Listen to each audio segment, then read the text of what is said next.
Welcome back, everyone. Today we are digging into a case that is absolutely gripping the nation. The heartbreaking story of Anna Marie Kepner and the tragedy aboard the Carnival Horizon.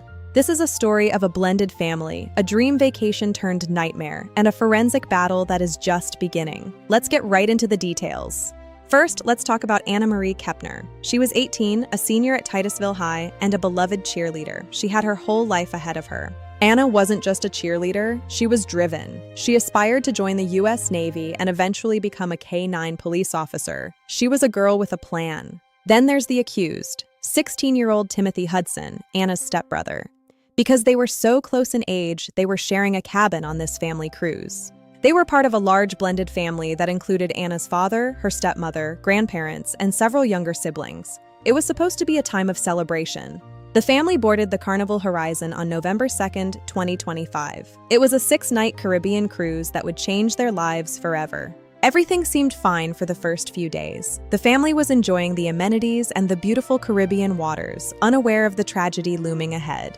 But on the night of November 6th, while the ship was in international waters heading back to Miami, the unthinkable happened inside Anna and Timothy's cabin. Federal prosecutors state that Anna was killed by mechanical asphyxiation. This means a chokehold so severe it actually burst her eardrums. It was incredibly violent. And that's not all. Investigators also found DNA evidence indicating aggravated sexual abuse. This case is as brutal as they come, guys. The physical evidence recovered from the scene has become the absolute flashpoint of this entire trial, and we're going to dive into why that is in a moment. Let's break down that fatal night. The digital trail is what's really shattering the defense's claims. It starts at 7:38 p.m. Anna is seen on CCTV entering the cabin. She'd been feeling unwell and told her family she wanted to lie down. Hudson was already inside the room. Now, pay attention to this window, 7:51 p.m. to 11:21 p.m. This is when the prosecution says the attack took place.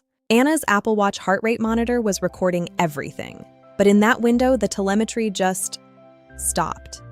It's a haunting piece of evidence. During those same 4 hours, CCTV caught Hudson entering and leaving the cabin at least 3 times. Each time, he's seen cautiously scanning the hallway.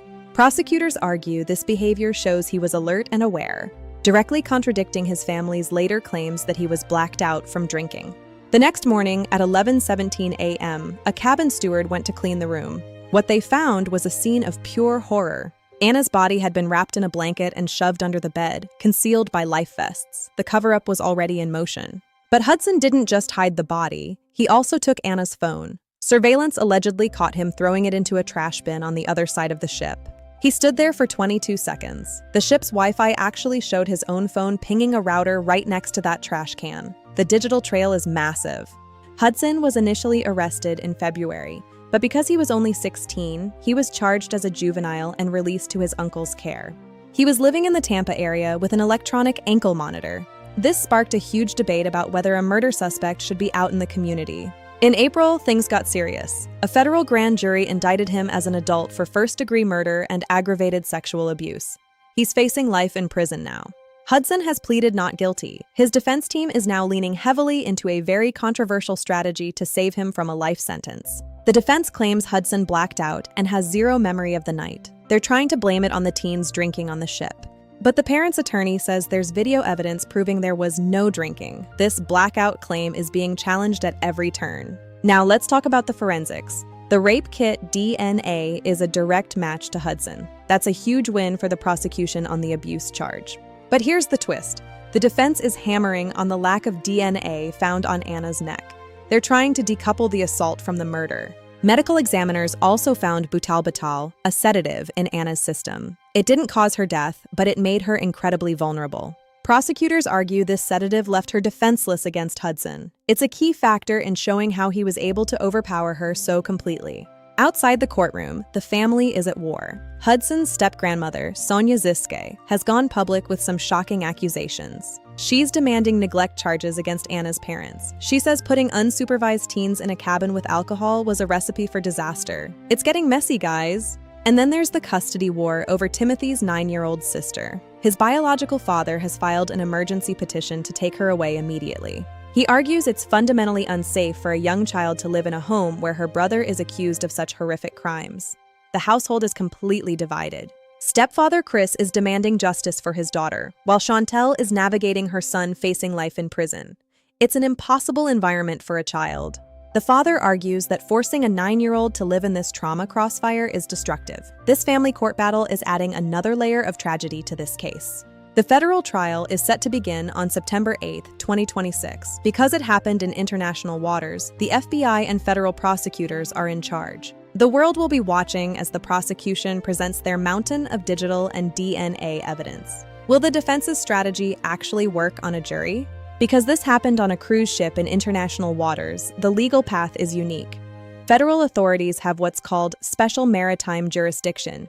It's a whole different ballgame than a state trial. At the end of the day, this is all about justice for Anna Marie Kepner.